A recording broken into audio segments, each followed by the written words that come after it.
Hey everyone, welcome back to Roshan Shah study point. मैं दामिनी आज आप सभी का स्वागत करती हूँ रोशन शाह स्टडी पॉइंट पे। आई होप आप लोग बहुत अच्छे हैं और अपनी स्टडी का ध्यान रख रहे होंगे। तो चलिए शुरू करते हैं क्लास 11 का चैप्टर नंबर 2। चैप्टर नंबर 1 हमारे बहुत अच्छे से कवर हमने कर लिया था। एक बार फिर भी हम रिवाइज कर लेते हैं कि चैप्टर नंबर 1 में हमने पढ़ा क्या था। चैप्टर नंबर 1 में हमने जो शैल चित्र होते हैं उनके बारे में पढ़ा था। शैल चित्र ठीक है होते क्या है।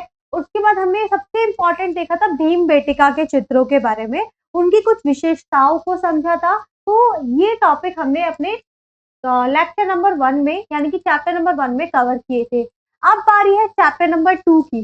शुरू करने से पहले मैं आप सभी को बता दूं कि आपकी जो क्लास 11 जिन भी बच्चों ने फाइन आर्ट, जिन भी बच्चों sorry painting, commercial art, graphic या फिर स्कल्पचर, मूर्ति कला, इन चारों विषयों में से कोई भी विषय अगर लिया है तो आप लोगों की थ्योरी इन चारों स्टूडेंट्स के लिए, चारों प्रकार के स्टूडेंट या सब्जेक्ट लेने वाले बच्चों के लिए जो सिलेबस है, जो थ्योरी है 30 मार्क्स की, वो बिल्कुल सेम है। इसलिए थ्योरी के लिए, सिलेबस के लिए बिल्कुल भी आप लोग परेशान मत होइए। अपने सिलेबस को देखिए, मैंने सिलेबस की वीडियो ऑलरेडी कवर कराई हुई है, बहुत ही अच्छे तरीके से डिटेल में सिलेबस को समझाए ताकि आपके सिलेबस से बहुत सारी चीजें आप वहां से जान सके और एक एक मार्क्स वाले क्वेश्चन प्रिपेयर हो सके। ठीक है, तो इस तरीके से मैंने सिलेबस को भी पढ़ा दिया है, हालांकि पढ़ाना नहीं चाहता लेकिन उस तरीके से हमने उसको पढ़ा है। तो सिलेबस बहुत इंपॉर्टेंट है स्पेशली आर्ट वाले स्टूडेंट के लिए, क्योंकि आप लोग बहुत कंफ्यूजन में है। कंफ्यूजन होना जायज भी है क्योंकि सिलेबस आपका क्लियर नहीं है। इसीलिए मैं आपको बोलना चाहती हूँ कि जाइए और उस वीडियो को देखिए, बहुत ही इंपॉर्टेंट है। सिलेबस आपको आपके दिमाग में जब आप फिक्स रहेगा तो बहुत सारी चीजों के लिए आप लोग खुद ही पढ़ सकेंगे, मेरे साथ जुड़े रह सकेंगे और एक आपको क्लैरिटी रहेगी कि हम ये पढ़ रहे हैं तो ये हमारे सिलेबस में आएगा, इस सिलेबस में है। कई सारे एक्चुअली मैंने काफी सारे लेक्चर्स को भी देखा यूट्यूब पे, आप लोग बिलीव कीजिए। तो बहुत सारे टीचर्स या जो लेक्चर्स प्रोवाइड करा रहे हैं उनके जो नोट्स है या फिर जो वो पढ़ा रहे हैं वो सिलेबस से मैच नहीं खाता है। इसलिए आप लोगों की रिस्पॉन्सिबिलिटी बनती है, आप लोगों ने आर्ट ली हुई है, 100 मार्क्स का पेपर है, तो आपको उसके साथ जस्टिस करना होगा। आप लोगों को आपका सिलेबस पता होना चाहिए, इट इज वेरी इंपॉर्टेंट। ठीक है, तो चलिए शुरू करते हैं चैप्टर नंबर 2 जिसका नाम है इंडस वैली। इंडस वैली की हम कला को समझेंगे। अब आप सोचोगे इंडस वैली की क्या पूरी कला को पढ़ना है, तो ऐसा नहीं। इंडस वैली में आपके जस्ट सिलेक्टेड टॉपिक ही है जो आपको पढ़ने हैं और उसमें भी 4 से 5 टॉपिक में पूरा चैप्टर खत्म है। और मैंने आपके सिलेबस के अनुसार ही आपके नोट्स बनाए हैं ताकि आपको कोई दूसरी चीज, आपको 1% भी एक्स्ट्रा चीज ना पढ़नी पड़े, क्योंकि 30 मार्क्स में तो आपको थोड़ा सा अपने साथ जस्टिस करना पड़ेगा आपको। आप सोच रहे हैं कि मैंने बहुत ही ज्यादा यहाँ पे क्रिस्प नोट बना के दिए हैं आपको, तो क्या आपका सिलेबस कवर है, क्या आपके सभी डायमेंशंस कवर है या नहीं है जो सिलेबस में है। तो ये सभी चीजें मेरी हैं, मेरा हेडेक है, मैंने आप लोगों के लिए बेस्ट नोट बनाए हैं ताकि आप लोगों को कोई भी कंफ्यूजन ना हो, आप लोगों को ज्यादा ना पढ़ना पड़े और आपका कम से कम मतलब जो सिलेबस में है बस वही पढ़ के आप फुल मार्क्स लेकर। ठीक है, तो लेकिन आपको मेरे साथ एक प्रॉमिस करना है कि आपको एंड तक बने रहना है, आपको देखना है, आपको रिवाइज करना है चीजों को। ठीक है, तो चलिए शुरू। हमारा जो चैप्टर नंबर 1 है, देखिए ये तो खुला हुआ है। चैप्टर नंबर 1 की जब हम बात करते हैं तो चैप्टर नंबर 1 हो चुका था।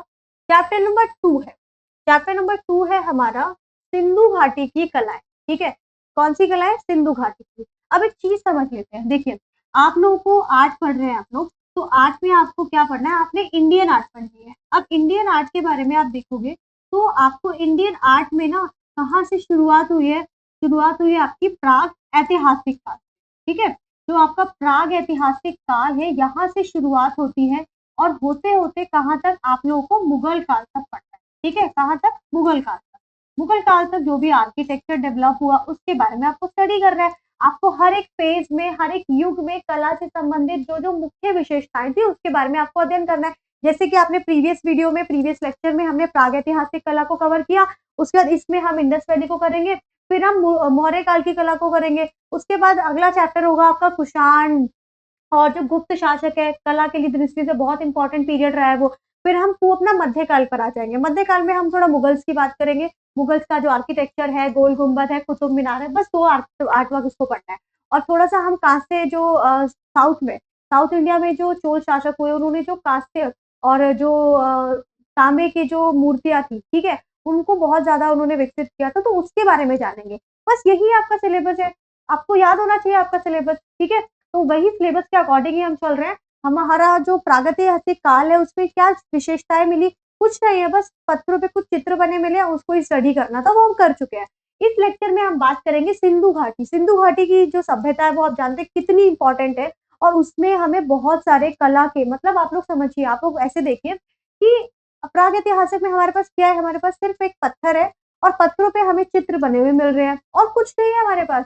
लेकिन इंडस वैली तक आते-आते आप लोग देखोगे कि यहाँ पे हमें नगर मिल रहे हैं, यहाँ पे हमें पेंटिंग, यहाँ पे हमें स्कल्पचर, यहाँ पे हमें जो आभूषण है, ठीक है, मूर्ति कला है, उन सभी का विकास अच्छा खासा हो चुका था। तो सोचिए कला की दृष्टि से जो सिंधु घाटी सभ्यता वो कितनी ज़्यादा इम्पोर्टेंट है। इसीलिए हम बात करेंगे सिंधु घाटी सभ्यता की।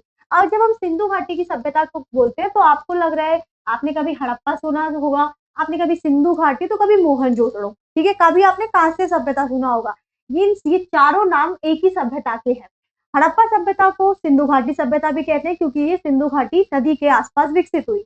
इसको हड़प्पा सभ्यता भी कहते हैं क्योंकि ये हड़प्पा सभ्यता जो हड़प्पा सभ्यता है उसको सबसे पहले हड़प्पा स्थान पर ही खोजा गया था। मोहनजोदड़ो भी कहते हैं क्योंकि मोहनजोदड़ो इसका सबसे अधिक विकसित क्षेत्र था, ठीक है, इसीलिए इसको मोहनजोदड़ो कहते हैं। और साथ ही इसको कांस्य युगीन सभ्यता इसीलिए कहते हैं, ताम्र युगीन कांस्य युगीन, क्योंकि इस समय पर या इस सभ्यता में जो लोग थे वो कांसे का बहुत अधिक प्रयोग करते थे, वो कांसों की मूर्तियां बनाने में एकदम प्रवीण थे।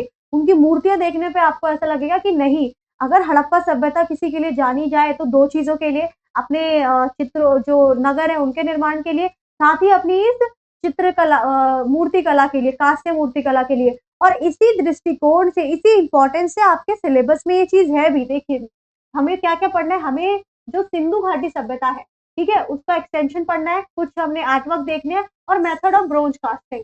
जो ब्रोंज कास्ट था, ब्रोंज यानी कि कास्ट है, उसको कैसे कास्ट किया जाता है उसके मेथड को समझना है। तो इंपॉर्टेंस आपने देखी कितनी ज्यादा है। तो बस इन्हीं 3 टॉपिक को हमें अच्छे से कवर करना है। और भी टॉपिक है आपके चैप्टर में, लेकिन वो आपके एग्जाम की दृष्टि से इंपॉर्टेंट नहीं है, इसीलिए मैंने वो नहीं कवर कराया है। आप लोग प्लीज ये मत सोचिएगा कि मैम आपने वो चैप्टर नहीं कवर कराए, ये टॉपिक नहीं कवर कराए क्योंकि वो आपके सिलेबस में नहीं है। आपके सिलेबस में सीबीएसई ने एकदम स्पष्ट निर्देश दिया हुआ है कि इन टॉपिक्स को पढ़िए आप लोग क्यों परेशान हो रहे हैं। तो वैसे ही हम पढ़ भी रहे हैं, तो बिल्कुल भी टेंशन नहीं लेनी है आप लोगों को। कोई भी टॉपिक अगर छूटेगा तो वो मेरी रिस्पॉन्सिबिलिटी है, और मैं बहुत ही अच्छे से अपने काम को कर रही हूँ, बहुत अच्छे से सारी चीजों को गो थ्रू करके फिर आपको पढ़ा रही हूँ। तो प्लीज ट्रस्ट रखिए और अच्छे से पढ़िए आप लोग, बस यही जरूरी है। चलिए शुरू करते हैं। आज के जो इस लेक्चर में हम लोग बात करेंगे, मैंने आपको सिंधु घाटी सभ्यता की बात कर दी, चार नामों से जाना जाता है उसकी भी बात कर ली। सिंधु घाटी सभ्यता का एक्चुअली जो समय है वो 2600 ईसा पूर्व से 1900 ईसा पूर्व के बीच में माना जाता है। बीसी का मतलब होता है बिफोर क्राइस्ट, ठीक है, तो 2600 से 1900 ईसा पूर्व के बीच में इसका समय है।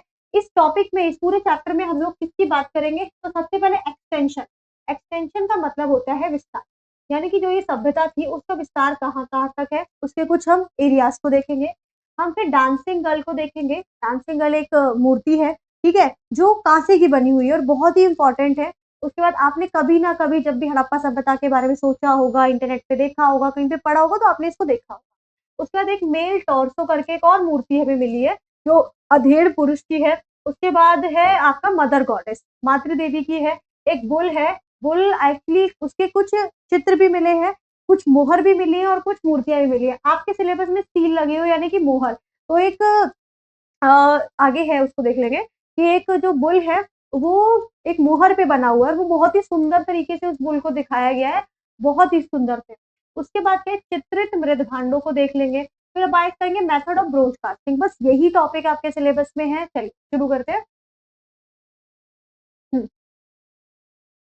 सिंधु घाटी सभ्यता, ठीक है, आप लोग जान चुके हैं सिंधु घाटी। सिंधु का मतलब क्या है कि यहाँ ये एक नदी थी, इस नदी के आसपास, नदी के आसपास जो सभ्यता विकसित हुई उसको हमने कहा सिंधु घाटी की सभ्यता, ठीक है। तो इसके आसपास जो सभ्यता विकसित हुई उसको हमने नाम दिया सिंधु घाटी सभ्यता। बस ये याद रखना है। इसका समय है 2600 ईसा पूर्व से 1900 ईसा पूर्व, ठीक है। उसके बाद सिंधु घाटी सभ्यता की बात करते हैं तो 2600 ईसा पूर्व से 1900 ईसा पूर्व के बीच की ये सभ्यता है। 1900 ईसा पूर्व तक आते आते एक्चुअली इसका पतन हो गया, ठीक है, इस सभ्यता का। तो कारण नहीं जानते हम लोग किस कारण से इसका पतन हुआ, लेकिन 1900 तक आते आते डिक्लाइन हो गया। अब इसके विस्तार को अगर हम समझे तो कहाँ कहाँ तक इस सभ्यता का विस्तार हुआ, इसको देखते हैं। देखिए आप लोग जानते हैं सिंधु, जो सिंधु नदी है वो भारत के इस वाले एरिया में, ये भारत है, ठीक है, ये आपका राजस्थान है, ये हो गया गुजरात, ये वाला एरिया। तो इस पूरे क्षेत्र में सिंधु की कुछ ऐसी नदियां हैं, ये है। तो इस पूरे क्षेत्र में सिंधु घाटी जो नदी है उसका विकास हुआ, इस पूरे क्षेत्र, ठीक है, ये वाला जो एरिया था, भारत का भी कुछ एरिया इसमें कवर हो जाता है। तो ये वाला जो क्षेत्र है, आप लोग देख सकते हैं, क्लियर हो रहा है आपको। तो ये जो क्षेत्र है वो आपका है सिंधु घाटी सभ्यता, ठीक है। अब यहाँ पे ना कई सारे क्षेत्र हैं, जैसे छोटे छोटे आज होता है ना कि सिटीज होती है, वैसे ही उस समय पर भी थे। अब उसमें कौन कौन से हैं, तो उसमें है आपका हड़प्पा है, ठीक है, मोहनजोदड़ो है, कालीबंगन है, बालाकोट है, राखीगढ़ी है, बनावली है, लोथल है, धोलावीरा है, नागेश्वर और रोपड़। तो ये क्षेत्र है जहाँ तक हमारी जो हड़प्पा सभ्यता है उसका विस्तार था। हड़प्पा सभ्यता के विस्तार को अगर आप स्टेट वाइज देखें, तो हड़प्पा और मोहनजोदड़ो जो है वो पाकिस्तान में है, ठीक है, हड़प्पा और मोहनजोदड़ो कहाँ पे है, पाकिस्तान में। उसके बाद कालीबंगन और जो ये बालाकोट है ये आपका आ जाता है राजस्थान, ठीक है, ये कहाँ पे है, राजस्थान में है। राखीगढ़ी आता है आपका हरियाणा में, हरियाणा में ये दोनों है, और भी इसके अलावा है लेकिन ये मेनली दो है। ये आता है आपका गुजरात, तो गुजरात, और रोपड़ आता है आपका पंजाब में। इस तरीके से जो ये पूरा का पूरा विस्तार है वो कहाँ से कहाँ तक था, वो आपका था पंजाब, ठीक है, पंजाब से लेकर थोड़े बहुत महाराष्ट्र में भी था, लेकिन मुख्य रूप से आपके मुख में जो है वो गुजरात, गुजरात में दो तीन जगह है, एक है लोथल, धोलावीरा और नागेश्वर। ये आपको याद रखना है कि धोलावीरा, नागेश्वर और लोथल गुजरात में है। और कई बार क्या होता है कि आपसे एक मात्र क्वेश्चन कर सकते हैं कि धोलावीरा कहाँ पे है, लोथल कहाँ पे है, तो बस सिंपल, लोथल, धोलावीरा, नागेश्वर ये अपने हैं गुजरात। कहाँ पे है ये, गुजरात, ठीक है। रोपड़ आता है आपका अकेला है पंजाब में। बस याद रखना है कालीबंगन और बालाकोट आते हैं राजस्थान में। और मेनली आपसे प्रोबेबिलिटी है कि आपसे पूछ ले कि हड़प्पा कहाँ है, मोहनजोदड़ो कहाँ पे, तो वो पाकिस्तान में। याद रखना दो मेनली जो शहर थे जो बहुत जरूरी थे वो तो पाकिस्तान में, लेकिन कालीबंगन, बनावली, बालाकोट, चरहूदरो, ठीक है, नागेश्वर, ये सभी के सभी इंडिया में। उसके बाद अब देखते हैं अगले को, विस्तार तो देख लिया, विस्तार में बस आपको इतना ही जानना है कि सभ्यता, क्योंकि जब भी किसी सभ्यता को आप जानते हैं ना तो उसका विस्तार जरूरी हो जाता है कि उसका जो विस्तार है वो कहाँ कहाँ तक हुआ। अब हड़प्पा सभ्यता का, जो हड़प्पा सभ्यता है वो इंडस वैली के पास क्यों विकसित हुई, क्योंकि जितनी भी सभ्यताएं विकसित हुई वो नदी के किनारे विकसित हुई। नदी के किनारे मानव जीवन के लिए और उसको संचालित करने के लिए उचित परिस्थितियां होती हैं, इसीलिए सभ्यता का विकास कहाँ पे होता है, नदी के किनारे, ठीक है। नेक्स्ट टॉपिक आपका, हाँ, सिंधु घाटी सभ्यता, सिंधु घाटी से प्राप्त कलाएं। जो सिंधु घाटी है, प्राप्त कलाएं या फिर सिंधु घाटी में किन किन कलाओं का विकास हो चुका था। हम यहाँ पे सिर्फ कलात्मक दृष्टि से देखेंगे इसको, आप बहुत पॉइंट सोच सकते हैं, होंगे भी वो, लेकिन हमारा यहाँ पे विषय सिर्फ आर्ट से रिलेटेड एस्पेक्ट को पढ़ने का है, ठीक है। तो सबसे पहले सिंधु घाटी से हमें कौन कौन सी कलाएं मिली है, तो कांसे की मूर्तियां हमें मिली है, ठीक है, कांसे की मूर्तियां जिसमें आपकी एक नर्तकी है, इसी को ही कहते हैं डांसिंग गर्ल, ठीक है, इसको क्या कहते हैं, डांसिंग गर्ल। उसके बाद आपको पत्थर की कई सारी मूर्तियां मिली है, जिसमें आपका एक पुरुष की मूर्ति मिली है जिसको एक राजा की संज्ञा देते हैं कुछ लोग, कुछ लोग इसे पुरोहित कहते हैं कि ये क्या है, ये पुरोहित है। इससे हमें देखने को मिलता है कि वहां उस समय पर पत्थर की मूर्तियां भी बनना शुरू हो गई थी, कांसे की मूर्तियां भी बनना शुरू हो गई थी, मिट्टी की भी मूर्तियां भी बन रही थी, ठीक है। साथ ही क्या था, मृत भांड, मिट्टी की मूर्तियां बन रही थी। और साथ ही मोहर कला भी तब तक डेवलप थी, मोहर मतलब सील, और इसमें हमें बैल, आद्य शिव की कुछ प्रमुख मूर्तियां हैं वो देखने को मिलती हैं।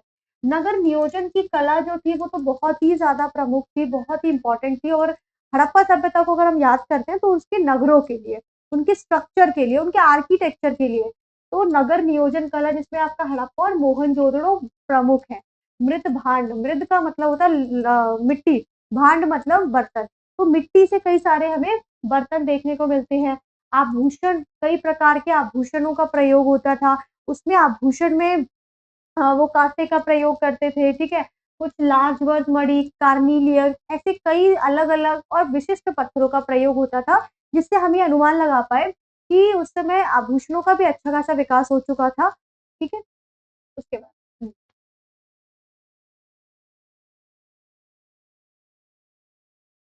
तो ये कलाएं थी, कलाएं में आभूषण, मृदभार, नगर नियोजन कला, मुहर कला, पत्थर की मूर्तियां, कांसे की मूर्तियां, ये सभी कलाएं तब तक डेवलप हो चुकी थी।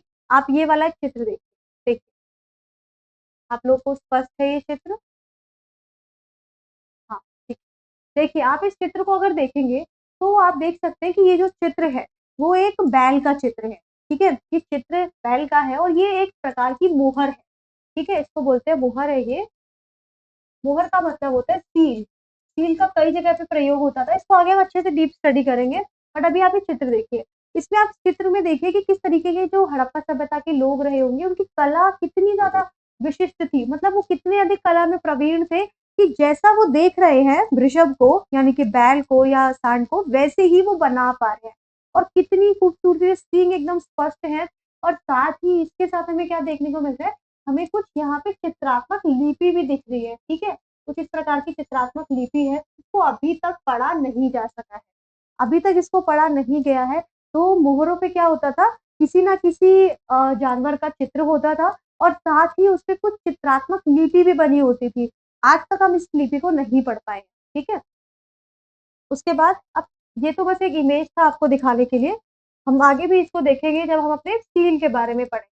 उसके बाद आपका ये देखिए, अब उसके बाद इस मूर्ति को जब आप देखेंगे तो कहेंगे कि ये क्या है? ये किसी बच्चे ने शायद बनाई हुई है मज़ाक-मज़ाक में। हो सकता है आपको ऐसा लग रहा हो, जिससे गलत नहीं है, क्योंकि उसके बाद जब आप इसको देखोगे तो आपको लगेगा कि ये कैसी मूर्ति है, मतलब इसको तो क्या बोला जाए? लेकिन हम फिर भी इसको आर्ट वर्क के रूप में रख रहे हैं, ठीक है? और इस ये क्या है, एक प्रकार की मृण मूर्ति है, मृण मूर्ति, ठीक है? मृण मूर्ति की जब हम बात करते हैं तो हड़प्पा सभ्यता में ना एक्चुअली मृण मूर्ति ज़्यादा डेवलप नहीं है, वो काफ़ी ज़्यादा हमें भद्दी देखने को मिलती है। तो उसका ही एक एग्ज़ाम्पल ये है, और भी एग्ज़ाम्पल आगे हम देखेंगे, ठीक है? तो ये है, ये मिट्टी से बनी आकृति है, ये आपका डांसिंग गर्ल है, ठीक है? जिसकी हमने बात करी थी, कौन है ये? ये है आपकी डांसिंग गर्ल। इसके बारे में भी डिटेल से हम बात करेंगे, तो ये भी आपका सिलेबस में है, ये आपका आर्ट वर्क, आपको इसको स्टडी कर, ये देखिए, देख सकते हैं आप लोग, ये हमें कुछ मोहर मिली हुई है, तो देखिए आप इस मोहर पे कितनी खूबसूरती से चित्र को बनाया गया है। ये एक ही मोहर है जिसके आगे पीछे का चित्र यहाँ पे दिया गया है। और देखिए, ये देखिए आप लोग, बहुत ही स्पष्ट क्लियर दिख रहा है कि एक सिंगी है ये, एक श्रृंगी, और कुछ यहाँ पे चित्रों में ऐसे करके है, यानी कि कुछ ये चित्र, इसमें कुछ लिखा हुआ है, लेकिन हमें नहीं पता कि वो क्या लिखा हुआ है। तो ये कैसी थी, ये हड़प्पा सभ्यता के काल की मोहर है। मोहर का प्रयोग व्यावसायिक रूप से होता था, ठीक है? इसके अलावा जब कोई वस्तु एक स्थान से दूसरे स्थान पे ले जाई जाती है, तब उसको उस पर मुहर लगाई जाती थी। जैसे आज भी आप देखते हैं स्टील का प्रयोग होता है। इसके अलावा मुहर का प्रयोग मेनली तो इसलिए होता था, बाकी कुछ लोग का मानना है कि मुहर का जो प्रयोग होता था वो बाजूबंद के लिए भी होता था, ठीक है? ताकि कुछ विशिष्ट प्रकार के जो लोग होते थे उनकी पहचान की जा सके। तो ये 3 यूज़, पहचान के लिए, व्यवसाय प्रयोग के लिए यूज़ होते थे। अब ये भी एक मुहर है, ठीक है? देखिए, आप देख सकते हैं। उसके बाद हाँ, ये देखिए, ये भी मृण मूर्ति है। मृण मूर्ति का मतलब ये मिट्टी से बनी हुई मूर्ति है ये। ये देखिए। अब हम शुरू करते हैं अपना टॉपिक। ये है हमारा काँसे की ढलाई की विधि, ठीक है? काँसा मतलब वही ब्रॉन्ज को बोलते हैं। ये ब्रॉन्ज को, कास्टिंग का मतलब होता है ढालना। तो मेथड ऑफ ब्रॉन्ज कास्टिंग, इसको जानेंगे, आपका स्पष्ट रूप से सिलेबस में है। स्टेप क्या होते थे इसके? सबसे पहले मोम की प्रतिमा, देखो होता क्या था कि मोम से ना एक पहले मूर्ति बनाई जाती थी, ठीक है? उस मूर्ति के बाद क्या होता था, मूर्ति बनाने के बाद उसको, उसके चारों तरफ से उसको जो मिट्टी होती थी, चिकनी मिट्टी से उसको पोत दिया जाता था। उसके बाद अगले स्टेप में उसको फिर सुखाया जाता था। सूखने के बाद क्या होता था कि जो मोम की, मतलब उसमें छेद करके उसको गरम किया जाता था, उस मूर्ति को। गरम करने के बाद जो मोम होती थी, वो पिघल कर नीचे निकल जाया करती थी और उसमें एक स्ट्रक्चर बन जाता था। उसके बाद उस पिघले हुए, मतलब जो मोम निकल गई है, उसके बाद उसमें जो पिघला हुआ काँसा होता था, उसको डाला जाता था और उसको सुखाया जाता था। सूखने के बाद जो मिट्टी होती थी, चिकनी मिट्टी, उसको साफ कर दिया जाता था और रेडी है आपकी एक नई सुंदर मूर्ति, जिसको काँसे की मूर्ति कहते हैं। तो ये प्रोसेस था। क्या था, सबसे पहले मोम की प्रतिमा बनाई, चिकनी मिट्टी से उसको लेपा, ठीक है? उसको सुखाते थे। सूखने के बाद उसको गरम किया जाता था, ठीक है? गरम किया जाता था, इसके इमेजेस को भी देख लेंगे एक बार। तो गरम किया जाता था उसको, और गरम करने के बाद एक छेद होता था, उस छेद से सारी मोमबत्ती बाहर निकल जाती थी और उस छेद के सहारे ही कांसे, जो पिघला हुआ कांसा होता था, उसको भर दिया जाता था।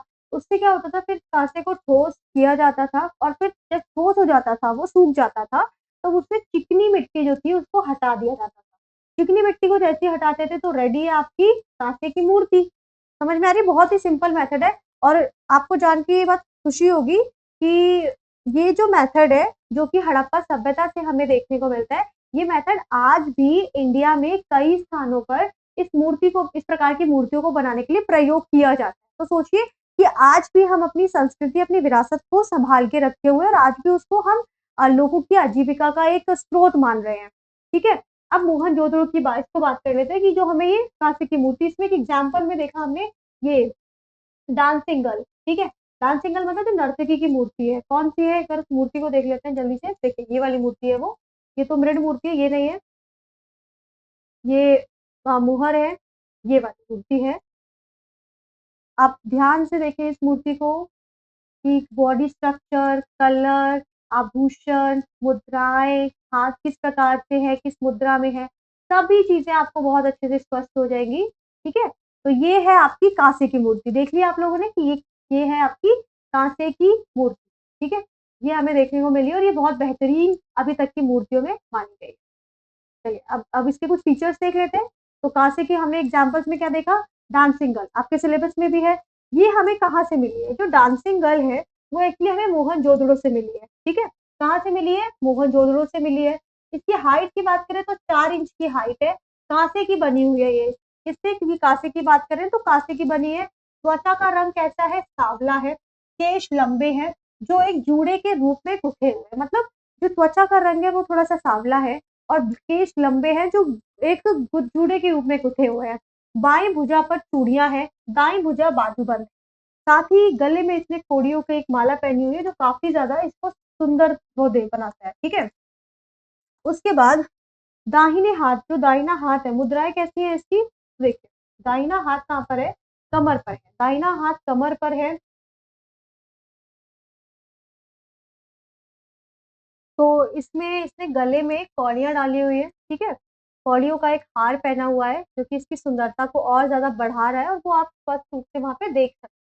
इसके अलावा इसका जो दाहिना हाथ है वो कमर पे है, बायां हाथ जो है वो घुटनों पर है। दाहिना हाथ कहाँ पर है, कमर पे, और बाहिना हाथ घुटनों पर है। ठीक है? जो एक पारंपरिक मुद्रा, एक नृत्य की जो मुद्रा होती है उसको दर्शाता है।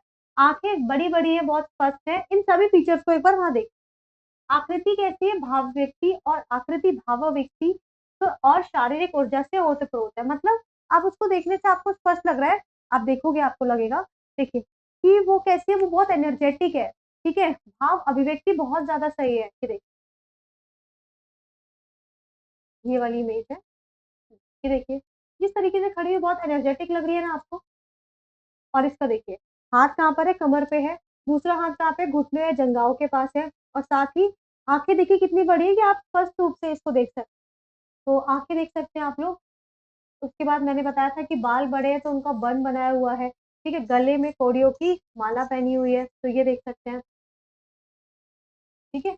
उसके बाद हाथ देख सकते हैं, हाथों पे बैंगल्स डाले हुए हैं, ये देखिए। और इसके साथ ही यहाँ पे भी बैंगल्स है। इस हाथ में ये चूड़ा पहना हुआ है। ठीक है? हम्म, देख सकते हैं आप लोग किस तरीके से खड़ी हुई है ये, और काफी एनर्जेटिक पोज लग रहा है। ठीक, ये हो चुका था हमारा, ये हमने बात कर लिया इस पे। तो एक बार दोबारा फीचर्स देख लेते हैं। मोहनजोदड़ो से मिली है, हाइट इसकी 4 इंच है। साथ ही कांसे की प्रतिमा है, त्वचा का रंग सांवला है, केश लंबे हैं। और इतना ही नहीं, बाई भुजा चूड़ी, बाई भुजा में चूड़ियां हैं। उसके बाद दाई भुजा में बाजूबंद है, कोड़ियों की माला पहनी हुई है। साथ ही आंखें बहुत बड़ी बड़ी हैं। तो ये कुछ इसके मेन फीचर हैं जो आपके सिलेबस में है, आपके बुक में भी। ठीक है? ये देखिए ये मेल टॉर्सो है, ये अधेड़ पुरुष है, ये उसका केवल शरीर है और हाथ नहीं है। लेकिन आप देख सकते हैं कि यहाँ पे ना गैप है। ठीक है? यहाँ पे कुछ गैप छोड़ा हुआ है ताकि बाद में हाथों को इंसर्ट किया जा सके। इसका सर नहीं है, बस ऐसा पोस्चर है ये, इस तरीके से ठीक है? ये यही है मेल टॉर्सो जिसको अधेड़ पुरुष कहते हैं। तो ये आपका सिलेबस में है। आप ये लाल बलुआ पत्थर से बना हुआ है, इसलिए आप इसकी शाइन से पता कर रहे हैं। ये मृदभांड है, देखिए किस प्रकार के इस पे वनस्पति के और साथ ही जो जैतमिति चित्र हैं वो बनाए गए हैं। हाँ, ये आपका एक आद्य शिव की मुहर है जो बहुत प्रसिद्ध है। देखिए बीच में शिव है, ऐसे मानते हैं लोग, बीच साथ में क्या है, बहुत सारे जानवर हैं। ठीक है। अब जो आपके बाकी के आर्टवर्क्स हैं उनके एप्रिसिएशन को जानते हैं। मेल टॉर्सो है। मेल टॉर्सो में क्या है, जिसको हम पुरुष धड़ भी कहते हैं, क्योंकि पुरुष का केवल धड़ है, शरीर है, बीच का पार्ट है, बाकी के सारे हाथ-पाँव, पैर-वैर कुछ नहीं है। ये आपका बना हुआ है लाल बलुआ पत्थर से। किससे बना हुआ है? ये है आपका लाल बलुआ पत्थर से बना हुआ है। लाल बलुआ पत्थर से बना हुआ है ये, बस दिखा होगा आप लोगों को, ठीक है? तो किससे बना है? लाल बलुआ पत्थर से। और जो इसका सर है, ठीक है? सर और भुजाएँ जोड़ने के लिए गड्ढे बनाए गए। जैसे हमने देखा था ना कि सर और भुजाएँ हैं, उनको जोड़ने के लिए गड्ढे बनाए गए हैं, तो वही चीज़ इन्होंने लिखी है कि जो सर है और जो भुजाएँ हैं, सिर और भुजाओं को जोड़ने के लिए गड्ढे बनाए गए हैं। उसके बाद कंधे की बात करें तो जो कंधे अच्छे से पके हुए हैं, अच्छे से पके हुए का मतलब क्या है कि वो अच्छे से बने हुए हैं, उनको ठीक से पकाया हुआ है, वो चीज़ स्पष्ट रूप से दर्शनीय है।